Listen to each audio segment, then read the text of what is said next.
Kalau di Jakarta ada banjir telapak kaki, itu beritanya udah nyampe LA, itu beritanya udah nyampe Las Vegas. Giliran di Sumatera, di Aceh nih, di Aceh, Sumatera Barat, Sumatera Utara, itu mana beritanya? Nyata ketimpangan berita di Indonesia itu benar-benar nyata adanya. Strata sosial di dalam dunia berita itu juga ada. Berita tentang Mbak Tuku, berita tentang Inara Rusli, mari kita stop dulu ya tapi. Ada yang lebih penting lagi, berita tentang longsor dan banjir di Aceh, Sumatera Barat, dan Sumatera Utara. Saat ini lagi terkepung, terisolasi karena banjir, listrik mati, jembatan terputus, koneksi internet terputus, jalan nggak bisa diakses, bahkan gue buat nelpon yang nomor aja tuh nggak bisa.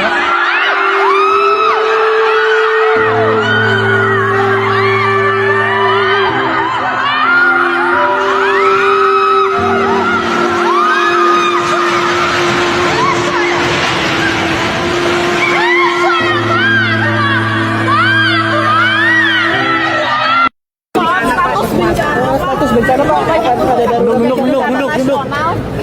Kita nanti kita menilai kondisinya. Bantuannya kan seperti apa Pak? Nanti bantuannya seperti apa? Oh iya, sudah kita kirim terus. Ya, kita monitor. Oke. Statusnya Pak. Nanti kita monitor terus. Ada targetnya mungkin Pak, kapan ditetapkan Pak? Makasih Pak. Gue ngeliat berita tentang Sumatera 2 hari belakangan ini tuh sakitnya udah bukan lagi di mata, sakitnya tuh udah di pikiran, di otak gue, di hati gue. Kebayang saudara-saudara kita, kebayang gimana kalau gue yang ada di sana, keluarga gue yang ada di sana, kebayang. This is beyond imaginations. Dan yang lebih menyakitkan lagi adalah ketika gue baca ada komen netizen yang mengatakan mungkin ini karma. No, it's not. Bahkan kalian menggunakan kata karma aja udah salah itu orang gitu loh. Karma is a bitch. Nggak ada. Karma itu bahasa Sanskerta yang artinya adalah action atau perilaku, bukan apa yang kita dapatkan. Jadi selama ini menggunakan kata karma saja sudah salah. Dan yang mengatakan bahwa ya alam sedang marah, no, alam tidak akan marah kalau tidak ada orang-orang serakah yang rusak alamnya duluan. No. Tapi ya sudah, mau bicara tentang karma, mari bicara tentang karma. Karma adalah apa yang bisa kita perbuat. So now, let's concentrate apa yang bisa kita perbuat. Udah itu aja dulu. Apa yang bisa kita perbuat saat ini dan sekarang. Kalau kita bisa bantu, kita bantu. Mau dengan doa, dengan bantuan, dengan mengumpulkan sumbangan, anything. Mau kalian posting, silahkan posting. Jadikan itu sebagai sebuah syiar dan contoh buat teman-teman, orang lain juga ikut membantu. Atau kalian mau diam-diam membantu, hanya kalian dan Tuhan yang tahu. And that's good, that's beautiful. So if you're talking about karma, karma is an act. So stop asking why and blaming. Keep on later. But now, let's act. Nih gue to the point aja ya. Nih emang benar-benar gila nih partai. Sumpah, kagak ada hati bener sama rakyat ya. Di saat rakyat sedang terkena musibah, terkena bencana, orang-orang di partai ini malah mau ngadain fun walk. Nah, tai lu semua ya. Emang kagak ada empatinya lu sama rakyat ya. Menteri hutannya juga tuh malah ikut-ikutan bencana yang terjadi karena ada campur tangan penebangan hutan. Ya, akhirnya rakyat jadi korban dan lu sebagai menteri hutan malah sibuk dengan acara lu sendiri. Emang gak ada otak satu partai, tai. Ini banjir udah memakan korban jiwa ya. Ribuan rumah hancur, longsor di mana-mana ya. Jembatan putus, belum lagi bukti penebangan pohon, ribuan batang kayu menyumbat sungai ya. Ini menteri hutanan kemana? Apa masih sibuk main batu domino? Jangan diem aja lo, tolol. Sekarang negara kita, negara-negara berkembang yang punya sumber daya alam, yang baru memulai untuk berpikir ada nilai tambah, untuk kemudian bisa mensejahterakan rakyatnya, untuk bisa membangun. Kok ada yang merasa terganggu? Ada apa di balik itu? Jongos ya, gue pengen tanya sama lu nih ya. Nilai tambah mana yang bermanfaat untuk negara ya? Buktinya tiap tahun negara masih ngutang ya. Terus rakyat mana yang sejahtera ya? Buktinya masih banyak rakyat kelaparan. Terus apa yang udah lo bangun selain bangun IKN yang belum ada manfaatnya hingga sekarang? Yang ada hutan digundulin. Ngomong lo sama pantat Salim Doer, PA. Assalamualaikum warahmatullahi wabarakatuh. Nah, netizen di sosial media lagi menyoroti pemerintah. Kenapa musibah banjir yang terjadi di Sumatera mulai dari Aceh, Sumatera Utara, dan Sumatera Barat tidak ditetapkan sebagai bencana nasional. Padahal kita lihat ya kondisi banjir ya di Aceh cukup parah, banyak jembatan-jembatan yang putus, akses internet juga putus di sana, ditambah lagi listriknya mati di sana. Nah, walaupun curah hujan juga sudah berkurang, tetapi yang membuat mereka harus mengungsi karena derasnya air dari aliran sungai yang jebol ya. Seharusnya sudah sepatutnya pemerintah ya mengumumkan bahwa Indonesia lagi mengalami duka, yaitu bencana nasional, sehingga banyak masyarakat maupun netizen ya sampai mengatakan sepertinya pemerintah memandang musibah banjir yang terjadi di Sumatera sebelah mata. Kita lihat ya, musibahnya begitu parah, terjadi banjir bandang yang begitu besar, longsor di mana-mana ya, sehingga harga pangan di sana melonjak tinggi gila-gilaan. Baik ya, untuk lebih jelas langsung saja kita simak ya beberapa komentar netizen ya di sosial media terkait musibah banjir yang terjadi di Sumatera. Kenapa bencana sebesar ini nggak jadi berita nasional? Sudah ada yang meninggal, sudah ratusan rumah yang hancur, sudah ribuan orang yang menjadi korban. Apa itu nggak cukup membuka mata kalian? Aceh, Sumatera Utara, Sumatera Barat itu bagian dari kita. Kenapa kalian nggak ikut bersuara? Yang merasakan dampaknya bukan cuma 1-2 orang. Kehilangan 1 nyawa itu sangat banyak seharusnya. Tapi yang di sana kenapa nggak ngelakuin apa-apa? Di mana empati kalian? Di mana kalian di saat kita membutuhkan? Teman kita, saudara kita, keluarga kita, mereka adalah bagian dari kita yang perlu kita bantu. Tolong yang di atas sana jangan tutup mata atas yang terjadi sekarang. Tolong beritakan, tolong suarakan, tolong beri bantuan karena kita semua masih saudara kan? Pemerintah tidak tetapkan status bencana nasional untuk banjir Sumatera. Ini merupakan sebuah berita yang sangat menyedihkan dan memilukan bagi kita masyarakat Sumatera yang ada di Aceh, Sumatera Utara, dan Sumatera Barat. Mengingat banjir dan tanah longsor yang terjadi di ketiga wilayah ini memiliki dampak yang sungguh sangat luar biasa. Ada hampir 100 orang yang kehilangan nyawanya. Ada ratusan ribu penduduk yang terpaksa mengungsi. Ada kerusakan infrastruktur yang sangat masif. Ada kerugian materi masyarakat yang mungkin akan mencapai triliunan rupiah. Tetapi oleh Bapak Menko PMK Pratikno mengatakan bahwa bencana itu hanya bencana daerah dan tidak mau ditetapkan sebagai bencana nasional. Ini sungguh sangat menyedihkan bagi kami masyarakat Sumatera. Kenapa, Pak? Tidak ditetapkan sebagai bencana nasional agar pemerintah pusat bisa mengambil langkah-langkah cepat untuk segera memulihkan keadaan yang terjadi di ketiga daerah ini. Apa karena ini terjadi di Sumatera, bukan di Pulau Jawa? Kenapa kalau di Pulau Jawa terjadi bencana, para menteri berlomba-lomba turun ke lokasi? Tetapi ketika ini terjadi di Sumatera, bahkan statusnya pun tidak mau ditetapkan sebagai bencana nasional. Bagaimana mungkin mengharapkan pemerintah daerah untuk menanggulangi dan menyelesaikan dampak dari banjir dan longsor ini? Mungkin banjirnya sudah surut, Pak, tapi dampak yang ditinggalkan sungguh sangat masif, Pak. Ada banyak sekali infrastruktur yang membutuhkan biaya, mungkin ratusan miliar bahkan triliunan untuk perbaikannya. Di mana kemampuan Pemda itu, Pak? Karena, Pak, anggaran untuk pemerintah daerah tahun 2025 telah dipangkas oleh pemerintah pusat dengan alasan efisiensi. 2026 TKD untuk daerah dipangkas lebih besar lagi. Dari mana daerah bisa melakukan rehabilitasi dan rekonstruksi terhadap kerusakan dampak banjir dan longsor yang terjadi di 3 provinsi ini kalau tidak ditangani oleh pemerintah pusat? Kenapa seperti ini, Pak, kebijakan pemerintah pusat untuk Sumatera? Seakan-akan warga Sumatera ini warga kelas 2 di Republik ini. Sangat berbeda perlakuannya kalau terjadi bencana di Pulau Jawa. Kenapa seperti ini, Pak? Tolong, Pak, tinjau kembali. Tetapkan bencana yang terjadi di Sumatera ini sebagai bencana nasional. Kok pemerintah tega gak menjadikan bencana Sumatera kemarin sebagai bencana nasional? Jadi artinya pemerintah pusat menyerahkan semua tanggung jawab itu kepada pemerintah daerah, sehingga pemerintah pusat gak perlu mengalokasikan APBN untuk bencana itu, membuat perbaikan bangunan untuk jangka panjang dan sebagainya. Padahal kalau kita lihat, dana tak terduga untuk bencana dari APBD itu biasanya nggak nyampe 2%, sangat kecil. Jadi gimana mau cukup untuk membantu para korban? Padahal bencana ini juga terjadi gara-gara pemerintah yang memberikan mitigasi risiko yang rendah. Dan sekarang publik sedang menuntut Pak Prabowo untuk menjadikan ini sebagai bencana nasional. Dan ingat, APBN itu sebagian besar dari rakyat, maka rakyat itu sangat berperan dalam menentukan untuk apa uang itu digunakan. Kenapa Anda begitu peduli untuk mengembalikan ekosistem awal? Bapak kalau belajar IPA, kalau nggak duduk di belakang pasti tidur ya Pak. Jadi ayo kita belajar biologi dalam beberapa menit ya Pak. Karena saya yakin 1 menit pasti nggak cukup dengan kapasitas yang Bapak punya. Gini Pak, ekosistem ini bukan cuma sekedar alam, tapi dia adalah jaringan kehidupan yang saling tergantung Pak. Tumbuhan itu adalah produsen, herbivora adalah konsumen pertama, karnivora adalah konsumen puncak, jamur dan bakteri adalah pengurai Pak.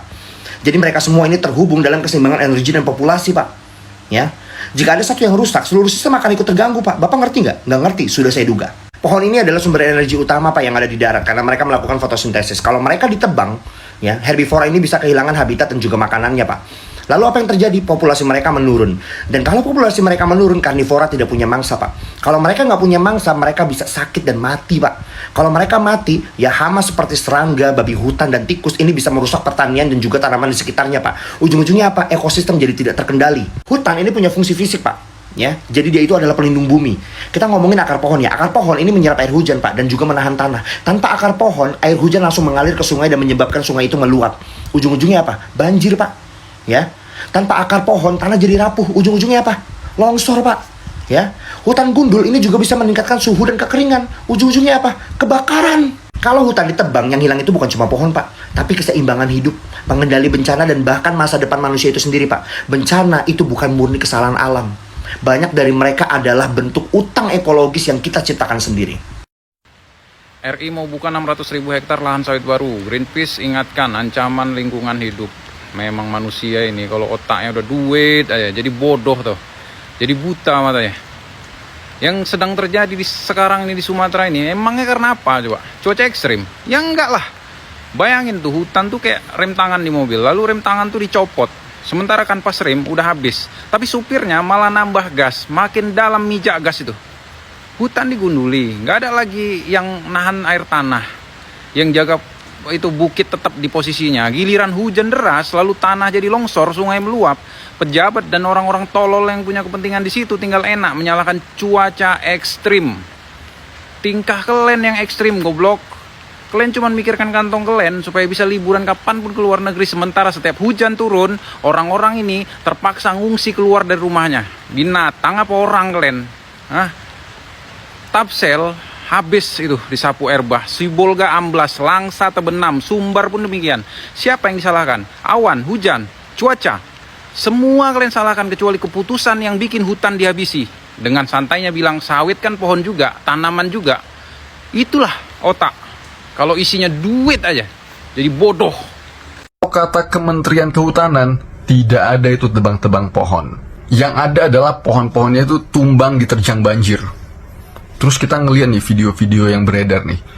Emang keren banjir dan hujannya ya. Jadi banjir dan hujan di Sumatera itu dia bisa menebang itu cabang-cabang, daun-daunnya bisa ditebang sekalian. Jadi hilang itu. Jadi batangnya ada, tapi batang-batang kecil gak ada sama daun-daun itu kemana semua.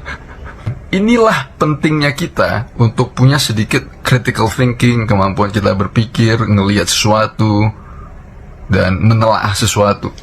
Pertanyaan baliknya adalah, kenapa Anda begitu peduli untuk mengembalikan ekosistem awal? Nih, udah ngerti kan sekarang? Paham kan sekarang? Nih, kenapa kita harus peduli sama alam? Nih, ngerti kan sekarang? Udah paham kan sekarang? Ngerti gak sih? Nih, paham gak sih? Udah ngerti kan sekarang? Udah kan? Nih, lihat. We were in Tessanilo. Tessanilo. National Park. Okay. It's not funny. Yeah. It's not funny. Only 18% of it remains. We saw it. There are new roads, new illegal roads. Forests cut, trees laying on the ground, burnt where they fell. It's devastating. It's heartbreaking to see it. You saw it. Saya baru lihat terkaget. Kami tiap hari untuk mencoba menyelesaikan persoalan. Sir, they didn't drop out of the sky on this property. They came there over a period of time, and there was plenty of time to stop the behavior, stop the activity. Tadi saya sudah jelaskan, ini bukan Amerika, memang berbeda. Kami baru mengalami apa yang disebut dengan reformasi. Ya, Pak? Thank you for your time. Sama-sama, makasih.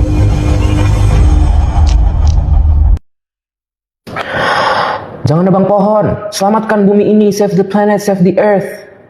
Oke, tapi lo harus tahu bahwa pada dasarnya bumi itu nggak perlu diselamatkan.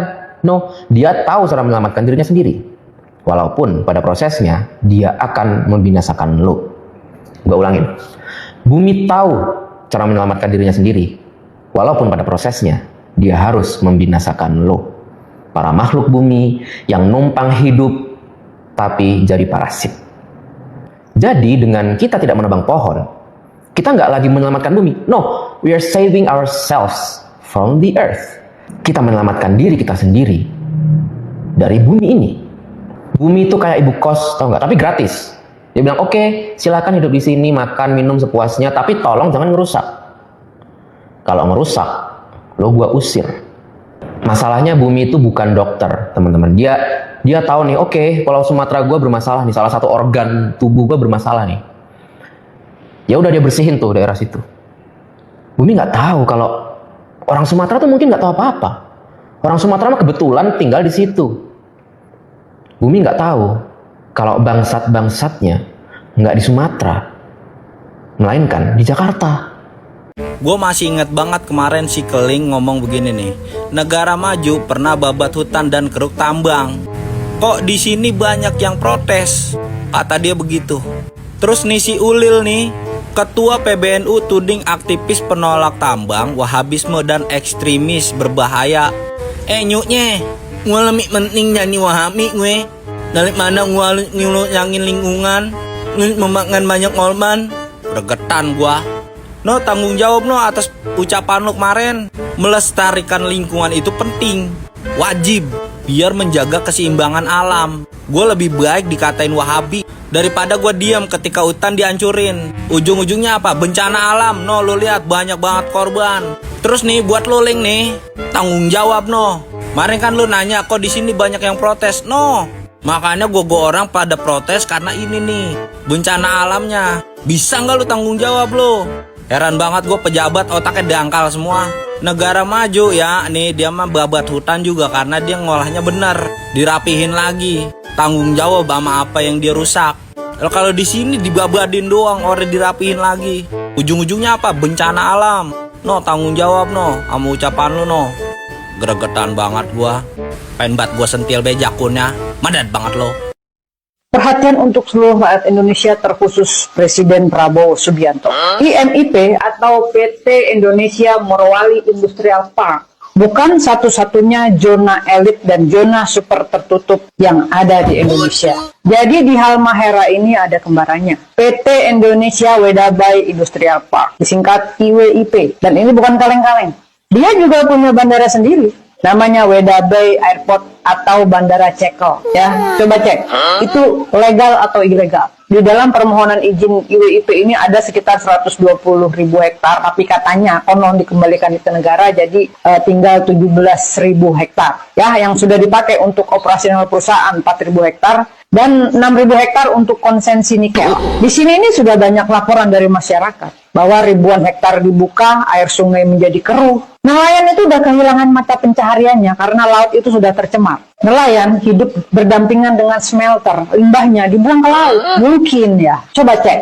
Terus saja lanjut keruk, lanjut rusak, lanjut habisi. Kalau kalian masih belum paham, bencana banjir Tapanuli Tengah itu bisa kalian jadikan contoh.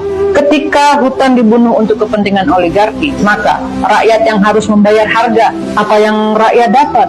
Bansos katanya Opung Luhut, kiriman banjir, kehilangan harta, kehilangan nyawa. Kita tambah lagi biar jelas. Di Bengkulu ada taman terakhir Gajah Sumatera. Tempat terakhir mereka hidup. Lalu tiba-tiba jadi iyup batu bara. Hutan hilang, gajah masuk kampung, timbullah konflik. Apakah kita percaya bahwa ini demi kemajuan juga? Sekarang tambah lagi Kalimantan. Surga hutan tropis sekarang jadi lubang-lubang yang menganga. Lubang bekas tambang, sawit tak berujung, polusi udara dan air.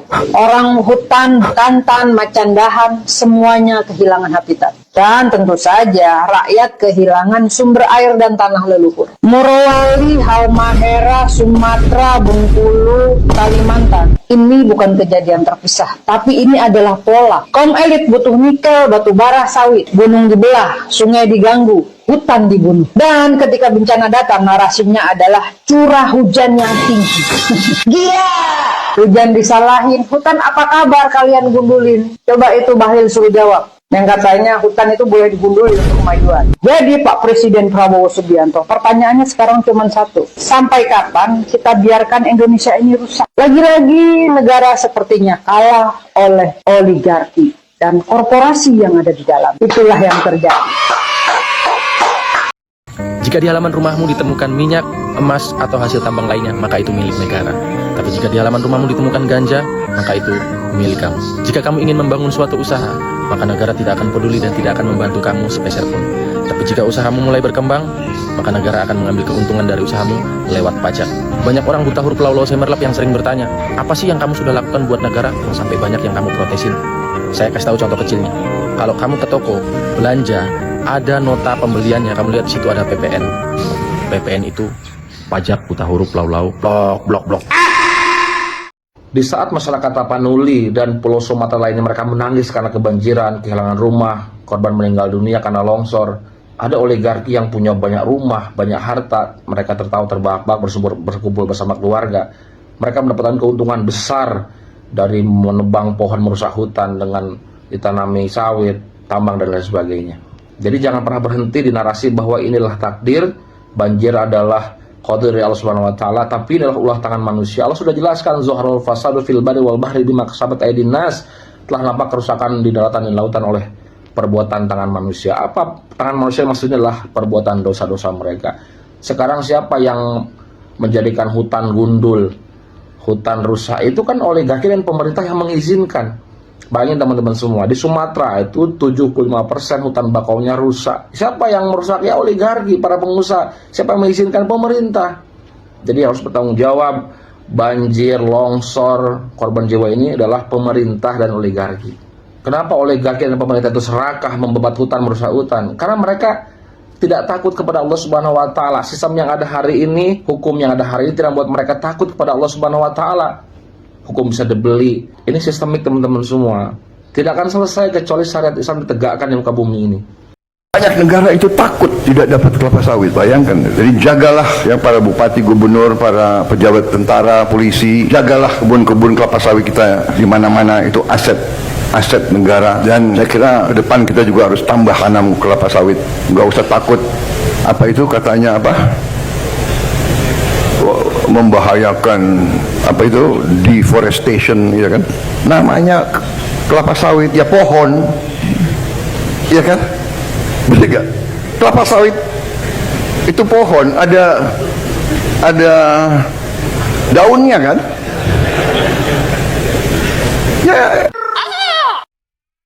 Ini kenapa banjir bisa sampai sebesar ini? Pasti gara-gara rakyat suka buang sampah sembarangan. Babi kau diam. Tutupan hutan alam Sumatera Barat sudah berkurang 31.000 hektar sejak tahun 2017. Ya tapi kalau bukan karena cuaca ekstrim berkurang berapapun gak sampai gede gini banjirnya. Babi kau diam. Emang benar salah satu penyebab banjir kali ini adalah cuaca ekstrim. Tapi kalau hutan kita kuat gak akan separah ini banjirnya. Ya berarti benar kan? Bukan salah pemerintah. Babi kau diam. Setiap hari ada truk muatan ilegal logging lewat dan membabat habis hutan hulu sungai. Tapi gak ada tindakan sama sekali. Antara kamu gak tahu atau kamu pura-pura gak tahu. Lebay. Masa gitu doang bisa sebabin banjir? Lagian kamu jadi orang jangan munafik kalau masih pakai perabotan ataupun peralatan dari kayu. Babi kau diam. Bahkan banjirnya sendiri yang memberikan bukti bahwa ini semua akibat perbuatan kalian manusia-manusia serakah. Serakah dari mana? Orang kita tebang untuk kepentingan umat manusia. Babi kau diam. Kepentingan katamu. Kepentingan dari mana membabat hutan 3 hektar hanya demi sebuah rumah? Kau lebih memilih rumahmu daripada ekosistem alam. Lagian siapa yang nerbitin SHM-nya di atas hutan begini? Tapi wajar dong kalau orang kaya. Babi kau diam. Oke. Banjir kok salah hujan? Wah, hebat sekali ya kita semua. Aceh, Sumut, Sumbar baru saja dikunjungi banjir bandang dan longsor. Bencana yang katanya datang karena hujan deras. Iya, hujan. Karena tentu saja hutan yang gundul dan gunung yang botak itu pasti tumbuh sendiri. Gelondongan kayu yang besar-besar, yang hanyut itu juga pasti hasil karya alam. Bukan ulah siapa-siapa. Para pelaku bisnis yang menebang hutan secara ilegal, pasti itu orangnya sangat dermawan sekali. Sampai-sampai mereka itu menyumbang gelondongan kayu raksasa ke sungai agar banjir kita itu lebih dramatis. Ini sungguh pelayanan premium untuk masyarakat. Dan pemerintah ini luar biasa, diam dengan elegan seolah berkata, tenang masyarakat, kami sedang mengamati dari jauh. Soalnya jauh, bahkan lebih jauh dari hutan yang sudah hilang itu sendiri. Aduh, bencana besar, kerugian miliaran, rumah hancur, lahan tenggelam. Tapi ya sudahlah, toh selama bukan rumah para pejabat dan bos-bos kayu yang hanyut kan. Sementara rakyat, tentu saja rakyat akan bangkit lagi. Karena memang itu tugas rakyat, bangkit, bersih-bersih lumpur, bangun rumah, sabar, doa, dan lalu menunggu bencana berikutnya yang, begitulah katanya ya. Tapi tunggu dulu, kalau kita terus diam, terus membiarkan hutan digunduli, terus tutup mata terhadap illegal logging, maka banjir berikutnya itu tidak perlu menunggu musim hujan. Cukup tunggu waktu saja. Jadi sebelum kita menjadi tameng terakhir dari keserakahan segelintir orang yang itu mendapatkan keuntungan, laporkan aktivitas penerbangan ilegal yang mencurigakan. Jangan beli produk kayu ilegal kalau kita tahu. Dukung gerakan penghijauan dan konservasi. Tekan pemerintah agar bekerja bukan hanya berkata-kata. Karena kalau masyarakat tidak ikut mencegah, maka hutan akan terus hilang. Dan bencana berikutnya akan lebih spektakuler dari yang sekarang. Ada aku tengok satu status pendukung TPL turut berduka cita buat saudara-saudara di Tapteng. Heh!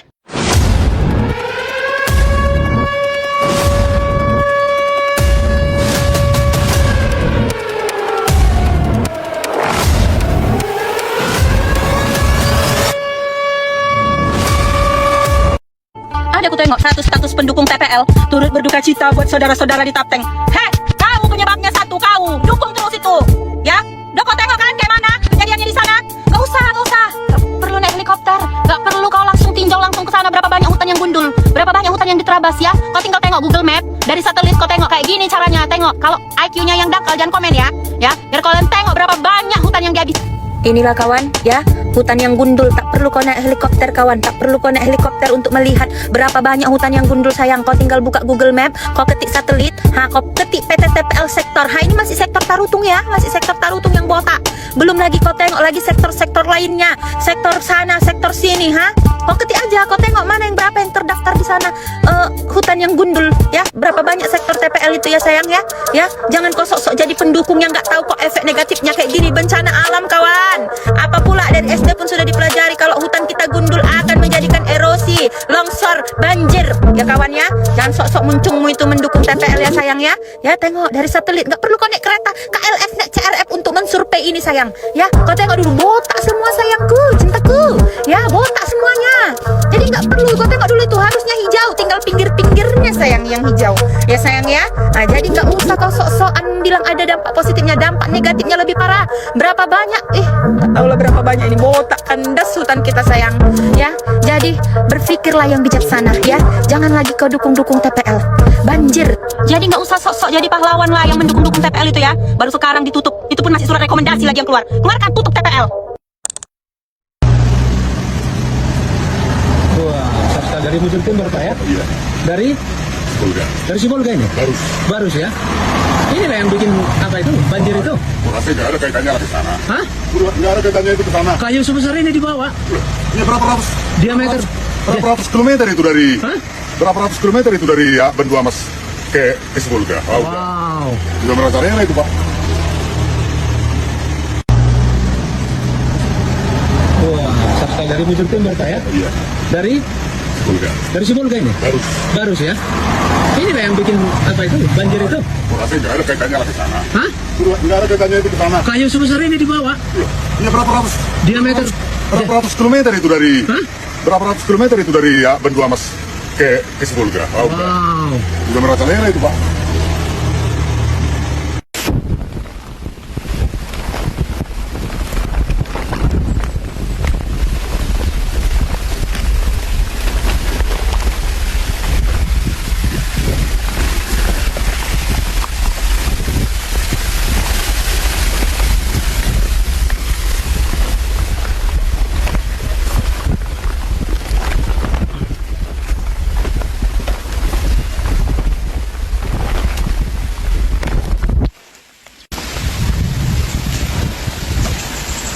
Ada jalan itu enggak?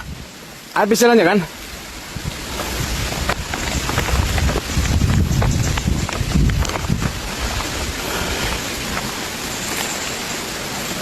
Hah? Ada? jaringan. Hah? Nggak ada juga jaringan? Mana, lanjut apa enggak? Enggak, ke situ ada jalan nggak kira-kira? Kalau ada jalan balik kita. Hah?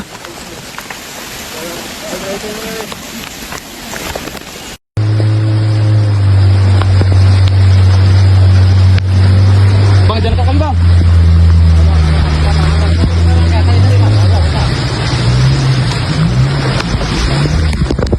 Oke, bentar ya. Bentar. Oke, lompat terus, lompat. Oke bang, Oke, dah. Lewat. Itu. Bang, duduk tengah bang. Tengah bang. Mana lagi? Sana tuh. Dari bawah dia tuh. Itu ya? Ya, dari bawah.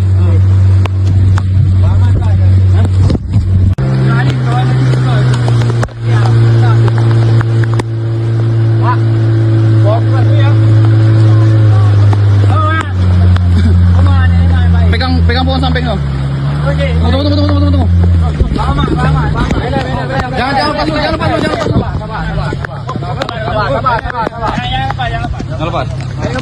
Tali, lempar tali.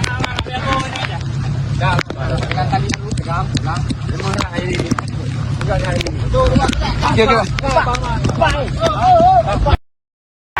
Tiada yang lebih gila dari negara ini. Semua dimaling dan terang-terangan. Laut dipagari, hutan dibabat, tambang digeruk habis. Sampai bikin bandara ilegal pun mereka lakukan cuma supaya bisa maling lebih banyak. Rakyat dibiarkan miskin supaya kepala mereka cuma